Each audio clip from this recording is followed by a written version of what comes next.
Ever feel like you're constantly chasing the clock, like there's just not enough time in the day?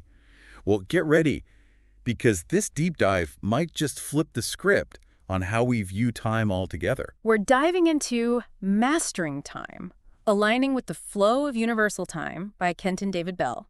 And before you think this is just another productivity hack, think again. This is about shifting your whole relationship with time. Imagine instead of trying to manage time, we could tap into it like an energy. What if those moments of overwhelm are actually us swimming against the current? Oh, I like that.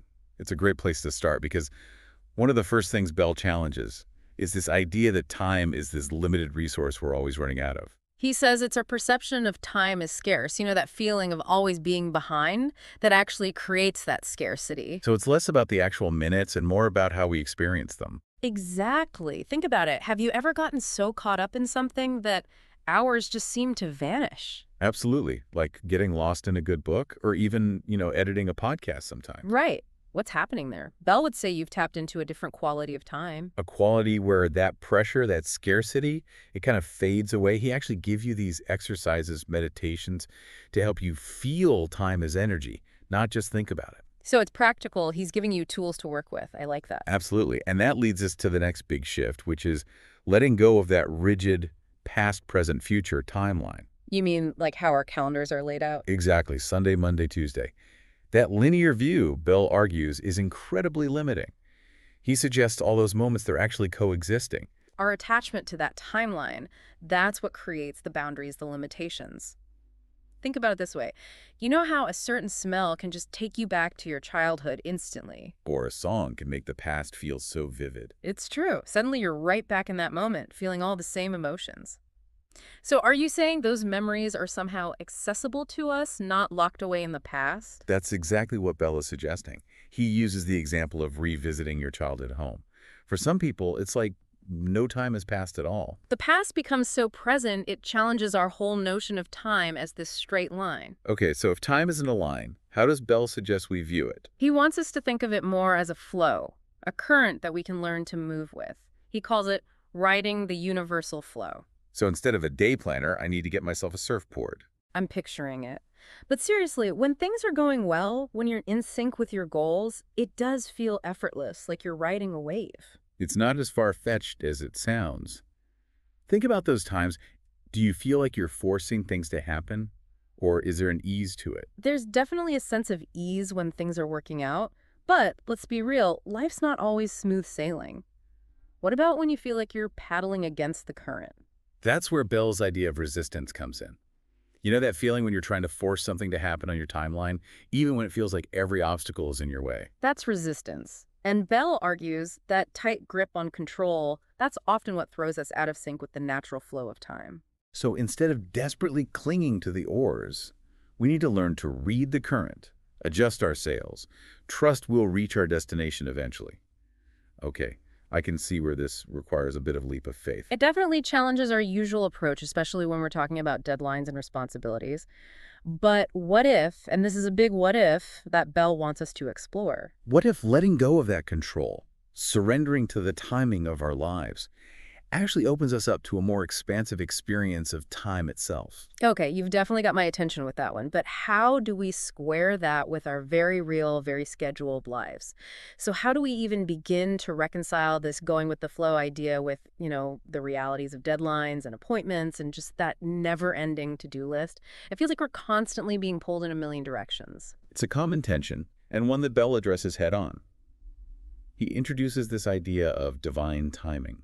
This concept that things unfold when they're meant to, not necessarily according to our own rigid timelines. It's like there's this natural rhythm to the universe, and when we try to force things out of sync with that rhythm, that's when we create that resistance. Okay, so I'm trying to wrap my head around this. Yeah. Are you saying that instead of frantically trying to fit everything in, we should just trust that things will work out? What about setting goals, taking action? Does that all go out the window? Not at all. In fact, Bell argues that aligning with the flow of time actually makes us more effective in achieving our goals. It's not about being passive, but rather learning to direct this energy we've been talking about. He calls it time as a manifestation tool. Okay, now we're venturing into some next-level time-bending territory. Break this down for me. What does it actually look like to use time as a manifestation tool? Think of it like this. Instead of seeing time as this thing that's working against you, you start to see it as something you can work with. Bell suggests that our focused intention can actually influence the flow of time, drawing experiences and opportunities toward us. So instead of managing our minutes, we're talking about managing our focus. Precisely. It starts with getting really clear about what you want to create. What are your deepest desires? What brings you joy and fulfillment? Once you've identified those, you set the intention to bring them into your reality. Okay, so far so good. That sounds a lot like the goal setting we're all familiar with. But how does this time element factor in? Where does the manifestation magic happen? This is where it gets really interesting. Bell talks about aligning your actions with your intentions, but then, and this is key, releasing the need to control the outcome. Trusting that the universe, or whatever higher power resonates with you, has a plan. And sometimes that plan unfolds on a different timeline than our own. So intention, action, and then surrender. That's the part that tends to trip people up, right? Letting go of that need to control every step of the process. Absolutely. It requires a certain level of trust, a willingness to relinquish control and embrace the unknown. But Bell argues that in that space of surrender, that willingness to go with the flow, that's often where we encounter the most unexpected and fulfilling opportunities. He actually gives this great example of an entrepreneur who was struggling. For years, he was just pushing and striving. Finally, he just surrendered to the timing of his vision. He decided to focus on what he could control, his mindset, his actions, and just let go of the rest. And guess what? A few weeks later, he meets a potential investor at a random coffee shop, someone he never would have crossed paths with if he'd stayed stuck in that old pattern of forcing and striving. So it's not about being passive, but rather about focusing our energy on what we can control and then trusting that the universe will handle the rest. Exactly. It's about finding that sweet spot between action and allowance, effort and ease. And while it might seem counterintuitive, Bell suggests that this approach can actually lead to a more expansive experience of time itself. I'm really curious about this connection between surrendering control and actually experiencing time differently. How does that work? When we're constantly trying to control outcomes, to force things to happen on our timeline, our focus narrows. We become fixated on the clock, on deadlines, on that ever-present feeling that we don't have enough time. But when we surrender to the flow, when we trust that things will unfold as they should, our perception of time, it starts to shift. It's like when you're so engrossed in a creative project or a captivating conversation that hours just seem to disappear. You're totally present, not constantly checking the clock. Precisely. And that sense of presence, of being fully immersed in the now, is key to unlocking a more expansive experience of time. Bell would say that when you're truly present, the past and future, they cease to exist. There's only the richness and immediacy of the present moment. Okay, I see how that lines up with what we were talking about earlier, the idea that our perception of time shapes our reality. So if we're constantly stressed and rushed, we're actually reinforcing that limited view of time as something that's always running out. Exactly, but the reverse is also true. When we cultivate presence, when we let go of that need to control, we open ourselves up to a more expansive, flowing experience of time. And as Bell suggests, this shift in perception can have a profound impact on our well-being, our relationships, our ability to create the lives we truly desire. This whole concept of presence, it seems to be a recurring theme in Bell's work, something that really resonates with me. But in our hyper-connected, always-on world, cultivating presence can feel like a superpower in itself. It's like we're almost conditioned to think that being busy equals being productive. But what if it's actually the opposite? What if true productivity, the kind that really fulfills us, comes from aligning with a more natural rhythm? Is that what Bill's getting at here? That's a great way to put it, yeah. He really encourages us to examine those beliefs we have around busyness, around productivity. Like, are they actually serving us, or are they keeping us stuck in this cycle of stress and scarcity? Because, as he suggests, true freedom isn't about squeezing more into our schedules. It's about aligning with a rhythm that allows us to show up fully in each moment, whether we're working on a project or just enjoying a quiet evening at home. Easier said than done, right? I mean, I get it intellectually, but that voice in my head that's like, you should be doing more, that's a tough one to silence. It is, and Bell doesn't offer any quick fixes for that, no magic formulas.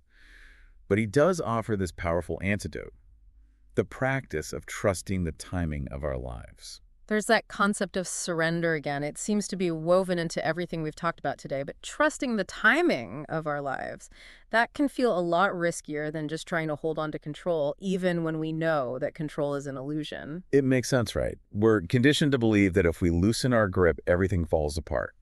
But what if, and this is something Bell asks us to really consider, what if letting go is actually the key to something even greater? What if, by releasing our attachment to how and when things should happen, we open ourselves to possibilities we never could have imagined? It's like we're trading in our perfectly planned itinerary for a compass and a thirst for adventure, trusting that the journey itself will be as rewarding as actually reaching the destination. But how do we navigate those moments of uncertainty?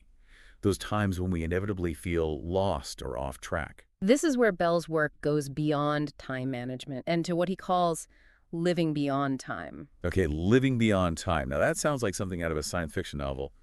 What does that even mean? Bell describes it as cultivating a consciousness that's not bound by those limitations of linear time.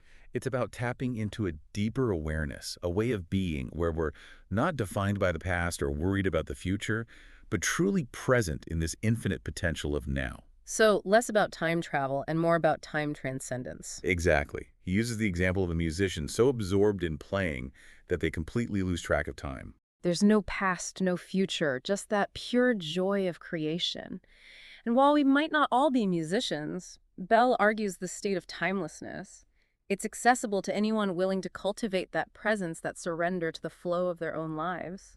It's an incredible idea, a lot to wrap our heads around, but also incredibly hopeful. What do you say? It's like Yeah. even amidst all the chaos and uncertainty, there's a deeper rhythm we can tap into, a sense of peace and possibility that exists outside of our clocks and calendars. Beautifully put. That's what I find so compelling about Bell's work. It's not just about being more efficient with our time. It's about fundamentally changing our relationship with it, recognizing that we're not slaves to the clock, but co-creators with something so much greater. Wow.